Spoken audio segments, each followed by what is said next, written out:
Hindustan news print limited ഈ സ്ഥാപനത്തിൻ്റെ 29ാം വാർഷികമാണ് നമ്മൾ ആഘോഷിക്കുന്നത്.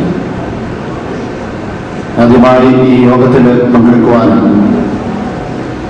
ഈ യോഗം നിങ്ങളുടെ എല്ലാം അനുവാദത്തോടുകൂടി അനുഗ്രഹത്തോടുകൂടി തിരികൊളുത്തി ഉദ്ഘാടനം ചെയ്യുവാൻ കഴിയുന്ന അത്യധികമായ സന്തോഷമുണ്ട്.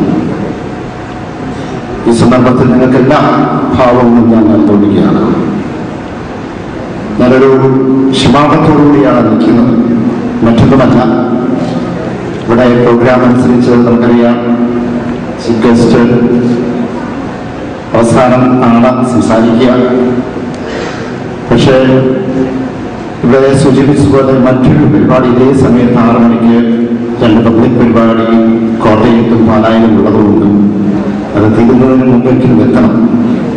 അതുകൊണ്ടാണ് നേരത്തെ ഞാൻ സംസാരിക്കുവാൻ മുതിർന്നത്. ഇതിനുശേഷം നമുക്കറിയാം വലിയ ദീർഘമായ പ്രസംഗത്തിലൊന്നും പ്രസക്തിയില്ല. കാരണം ഇന്ന് കുർബാനകളും ഇവിടെ ഇതിനു ശേഷമുള്ള വെറൈറ്റി എന്റർടൈൻമെന്റും എല്ലാം ഉണ്ട്. അതൊക്കെ കാണുവാനും ആസ്വദിക്കുവാനുമാണ് എല്ലാവരും എത്തിയിരിക്കുന്നത്. അതുകൊണ്ട് ദീർഘമായ ഒരു പ്രസംഗത്തിൽ നമുക്ക് ശ്രീയുടെ നമുക്കറിയാം 29 വർഷക്കാലം മുമ്പ് ആരംഭിച്ച ഒരു സംരംഭമാണ്. ഈ സംരംഭം ഇന്ന് നമ്മുടെ സംസ്ഥാനത്തിന്റെ മാത്രമല്ല നമ്മുടെ രാജ്യത്തിന്റെ തന്നെ വളരെ അഭിമാനമായി നിൽക്കുകയാണ്. അതുകൊണ്ട് തന്നെ ഈ സ്ഥാപനത്തെ വിശേഷിപ്പിക്കുന്നത് മിനി രത്ന പബ്ലിക് സെക്ടർ അണ്ടർടേക്കിംഗ് എന്നാണ്. നമുക്ക് നല്ലൊരു പെർഫോമൻസ് ഉണ്ടാകുമ്പോൾ മാത്രമേ ഉള്ളൂ അങ്ങനെ ഒരു കാറ്റഗറിയിൽ നമുക്ക് കൊണ്ടുവരാൻ കഴിയും. ഈ സന്ദർഭത്തിൽ ഈ സ്ഥാപനത്തിനെ ശക്തമായി മുന്നോട്ട് കൊണ്ടുപോകുന്നു. ഇതിന്റെ മാനേജ്മെന്റ് MD ഉൾപ്പെടെ ഉദ്യോഗസ്ഥർ, അതോടൊപ്പം തന്നെ ജീവനക്കാർ, അതോടൊപ്പം തന്നെ ഇതിന് പിന്തുണ കൊടുക്കുന്നവർ, നാട്ടുകാരെല്ലാവരെയും ഞാൻ പ്രത്യേകം അനുമോദിക്കുകയാണ്. എല്ലാ അഭിമാനങ്ങളും ഈ സന്ദർഭത്തിൽ ഞാൻ നേരിടുന്നു. നമുക്കറിയാം ഒരു സ്ഥാപനം നമുക്ക് പല സ്ഥാപനങ്ങളും ഒക്കെ മഷ്റൂമിങ്ങാണ് ഇപ്പം നമ്മുടെ രാജ്യത്ത് വരുന്നത്. പക്ഷെ അത് ഫലപ്രദമായി ബലവത്തായിട്ട് പോകുന്നുണ്ടോ എന്നുണ്ടെങ്കിൽ തോന്നുന്ന പരിശോധിക്കണമെന്നുണ്ടെങ്കിൽ അതിന് ഒരു ചെറിയ സമയം കൊടുക്കേണ്ടിയിരിക്കുന്നു. ഒരു ടൈം ടെസ്റ്റ് നമുക്ക് കൊടുക്കേണ്ടിയിരിക്കുന്നു. അത് 1, 2, 3 വർഷം, ചിലപ്പോൾ പതിറ്റാണ്ടുകൾ കൊടുക്കേണ്ടി വരും.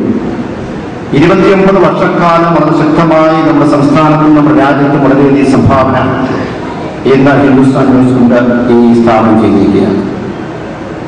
പക്ഷെ നമുക്കറിയാവുന്ന പോലെ ഇന്ന് ആഗോളവൽക്കരണത്തിന്റെ ഈ കാലഘട്ടത്തിൽ പല മത്സരങ്ങൾ നടക്കുന്ന ഈ കാലഘട്ടത്തിൽ പല കോമ്പറ്റീഷനൊക്കെ ഈ സ്ഥാപനം നേരിടേണ്ടി വരുന്ന സാഹചര്യത്തിലേക്ക് പോകുന്നുണ്ട്.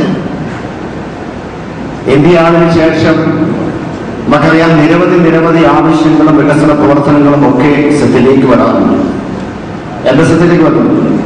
പക്ഷെ ഏറ്റവും കൂടുതൽ പ്രാധാന്യം ഞാൻ കൊടുത്തിരിക്കുന്നത് എന്നെ സംബന്ധിച്ചിടത്തോളം ഹിന്ദുസ്ഥാൻ ന്യൂസ് പ്രിന്റാണ്, ഇവിടെയുള്ള ഈ സ്ഥാപനത്തിനാണ് എന്ന് പറയാൻ ആഗ്രഹിക്കുന്നത്. അത് മറ്റൊന്നുമല്ല, ഇന്ന് കേരളത്തെ സംബന്ധിച്ചിടത്തോളം ഏറ്റവും നല്ലപോലെ പോകുന്ന ഒരു സ്ഥാപനമാണ്. അതുകൊണ്ട് തന്നെ ഈ സ്ഥാപനത്തിന് പല വെല്ലുവിളികൾ നേരിട്ടപ്പോൾ പലപ്പോഴായി ഇവിടെ നിന്നുള്ള മാനേജ്മെന്റും അതോടൊപ്പം തന്നെ പല യൂണിയന്റെ സംഘടനയുടെ നേതാക്കന്മാരെല്ലാം വന്ന് ചർച്ച ചെയ്യുകയും അതിന്റെ അടിസ്ഥാനത്തിൽ കേന്ദ്രത്തിന് ഇതുമായി ബന്ധപ്പെട്ട ഹെവി ഇൻഡസ്ട്രീസ് ഡിപ്പാർട്ട്മെന്റുമായി പലപ്പോഴും ഒക്കെ ചർച്ച ചെയ്യാറ്. നമുക്കറിയാം മുമ്പോട്ട് നമ്മുടെ പ്രിൻസിപ്പൽ പേപ്പർ റിപ്പോർട്ട് വരുന്നു. വലിയ ഒരു കോമ്പറ്റീഷനാണ് അവിടെ നടക്കുന്നത്. നമുക്ക് പിടിച്ചിരിക്കാൻ കഴിയില്ല, അവിടെ ബമ്പ് ചെയ്യുന്നു. അതോടൊപ്പം തന്നെ നമുക്കറിയാം ഇതിന് ഈ സ്ഥാപനത്തിന് മറ്റൊരു ഡൈവേഴ്സിഫൈ ചെയ്തുകൊണ്ട് അല്ലെങ്കിൽ മറ്റു മാർഗങ്ങൾ നോക്കിക്കൊണ്ട് മുന്നോട്ട് പോകണം. അതിന് ഒരു പ്രപ്പോസൽ കൊണ്ടുവന്നു. ഡീലിംഗ് വേസ്റ്റ് പേപ്പർ റീസൈക്കിൾ ചെയ്തുകൊണ്ട് പ്രിന്റിലേക്ക് പ്രിന്റ് പേപ്പർ യൂസ് ചെയ്യുവാനായിട്ടുള്ളത്. പക്ഷെ അവിടെയും നമ്മൾ കണ്ടത് അവിടെയും ഇതിന്റെ ടാക്സ് കുറച്ചുകൊണ്ട് മുന്നോട്ട് പോകുന്നു. എനിക്ക് തോന്നുന്നു 0% തന്നെയാണ് വേസ്റ്റ് പേപ്പർ 0% തന്നെ വേസ്റ്റ് പേപ്പറിന് പോലും ഇമ്പോർട്ട് ചെയ്യുന്നു. അത് ഏറ്റവും കുറഞ്ഞത് 5% എങ്കിലും വർദ്ധിപ്പിക്കണം എന്നുള്ള ഒരു ആവശ്യം മുന്നോട്ടില്ല. അതിലെല്ലാം പ്രധാനമായും നമുക്കറിയാം, ഇവിടെയുള്ള സ്ഥിരമായിട്ടുള്ള ജീവനക്കാരുടെ പേറിഷ് അതുമായി ബന്ധപ്പെട്ട കഴിഞ്ഞ 3 വർഷക്കാലമായി ചർച്ചകൾ നടക്കുന്നു. 40 പ്രാവശ്യത്തോളം നെഗോഷിയേഷൻസ് നടന്നു. മന്ത്രിയെ നേരിട്ട് കണ്ട് ഇതുമായി സംസാരിച്ചു. അന്നുണ്ടായിരുന്ന ഹെവി ഇൻഡസ്ട്രീസ് മിനിസ്റ്റർ ബഹുമാനായ ദിനേശ് റാവു ദേശ്മുഖുമായിട്ട് സംസാരിക്കുകയുണ്ടായി. തീർച്ചയായും ഒരു പരിഹാരം കാണുമെന്ന് സംസാരിച്ചു. അതിനുശേഷം ഇവിടെ അദ്ദേഹം കഴിഞ്ഞ സെപ്റ്റംബറിലാണെന്ന് തോന്നുന്നു, സെപ്റ്റംബർ 6-ാം തീയതി അദ്ദേഹം ഇവിടെ ഒരു ഫംഗ്ഷൻ വരികയും പരിപാടിക്ക് വരികയും ഇവിടെ പ്രഖ്യാപിക്കണമെന്ന് അദ്ദേഹത്തിന് വെൽക്കം ചെയ്തുകൊണ്ട് ഞാൻ പറയുന്നു.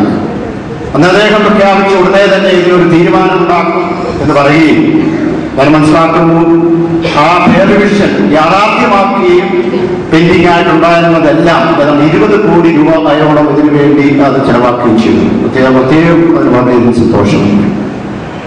അതോടൊപ്പം അത് മാത്രമല്ല, ഇന്ന് താൽക്കാലികമായുള്ള ജീവനക്കാർ 100-200 പേര് അവിടെ ഇന്ന് അതിന്റെ ആ പേർവിഷന്റെ കാര്യത്തിലും അത് പെൻഡിംഗായിട്ടിരിക്കുന്നു. അത് നമ്മൾ ആ സന്ദർഭത്തിൽ ഉയർത്തുകയുണ്ടായി. പക്ഷേ അത് ഇവിടെ ചർച്ച നടന്നുകൊണ്ടിരിക്കുക. എത്രയും പെട്ടെന്ന് ഞാൻ കേന്ദ്രവുമായിട്ട് പലപ്പോഴും ആ മിനിസ്ട്രിയുമായി ബന്ധപ്പെടുകയും മാനേജ്മെന്റുമായി ബന്ധപ്പെടുമ്പോൾ ഉടനെ തന്നെ അത് തീരുമാനം ഉണ്ടാകും എന്നുള്ള ഒരു സന്ദേശമാണ് എനിക്ക് ലഭിച്ചത്.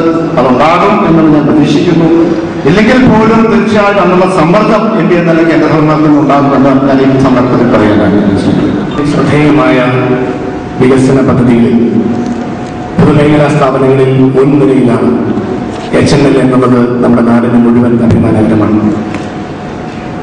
ഇവിടെ ശ്രീ ജോസ് കെ മാണി MP സൂചിപ്പിച്ചതുപോലെ രാജ്യം കൈവരിക്കുന്ന നേട്ടങ്ങളുടെ പട്ടികയിൽ വിവിധ സ്ഥാപനങ്ങൾ വളർച്ചയിലേക്ക് കടന്നു വരുമ്പോൾ അതിൽ നാടിന് ഭാവിയിൽ ഉണ്ടാകുന്ന നേട്ടങ്ങൾ, ജനതയ്ക്കുണ്ടാകുന്ന പുരോഗതി ഒക്കെ കണക്കാക്കുമ്പോൾ നമ്മുടെ നാടിന്റെ വളർച്ചയിൽ HNL വഹിച്ചിട്ടുള്ള പങ്ക് എത്ര വലുതാണ് എന്ന് കാണാൻ കഴിയും. ഏറ്റവും ശ്രദ്ധേയമായ വളർച്ച കഴിഞ്ഞ കാലഘട്ടങ്ങളിലും ഈ കാലഘട്ടത്തിലും നമുക്ക് നേടിയെടുക്കുവാനും നിലനിർത്തുവാനും കഴിയുന്നു എന്നുള്ളത് സന്തോഷകരമാണ്. ഞാൻ നിങ്ങളെ എല്ലാവരെയും പ്രത്യേകമായി അനുമോദിക്കുകയാണ്. HNLന്റെ ഐക്യ മനോഭാവം, HNL കുടുംബാംഗങ്ങളുടെ യോജിച്ചുള്ള പ്രവർത്തനങ്ങൾ HNLന്റെ വളർച്ചയിൽ ഏറ്റവും സഹായകരമാണ് എന്നൊരു സംശയമില്ല. ഇവിടെ MP ആയിരിക്കുന്ന ശ്രീ MP നരസിംഹറാവു, അദ്ദേഹത്തിന്റെ നേതൃത്വത്തിൽ HNLന്റെ എല്ലാ ഓഫീഷ്യൽസും ഒരു ടീം സ്പിരിറ്റോടുകൂടി, ഒരു ടീം എന്ന മനോഭാവത്തോടുകൂടി പ്രവർത്തിക്കുന്നു എന്നുള്ളത് നമുക്കെല്ലാം കാണാൻ കഴിയുന്ന ഒരു വസ്തുതയാണ്. അതുപോലെ തന്നെ HNL മാനേജ്മെന്റിനോടൊപ്പം ഇവിടുത്തെ ട്രേഡ് യൂണിയൻ നേതാക്കന്മാർ, ഇവിടുത്തെ ട്രേഡ് യൂണിയനുകൾ, പ്രത്യേകിച്ച് ശ്രീ R ചന്ദ്രശേഖരൻ, അതുപോലെ പ്രിയമുള്ള ശ്രീ മോഹൻ അടക്കം എല്ലാ ട്രേഡ് യൂണിയൻ നേതാക്കന്മാരും, എല്ലാവരുടെയും പേരുകളിലേക്ക് കിടക്കുന്നില്ല, എല്ലാ ട്രേഡ് യൂണിയൻ നേതാക്കന്മാരും HNLലെ തൊഴിലാളി പ്രസ്ഥാനങ്ങളെല്ലാം HNLന്റെ നന്മയ്ക്ക് വേണ്ടി ഒരുപോലെ കൈകോർക്കുന്നു എന്നുള്ളത് നമ്മുടെ രാജ്യത്തിന് മുഴുവൻ മാതൃകയാണ്.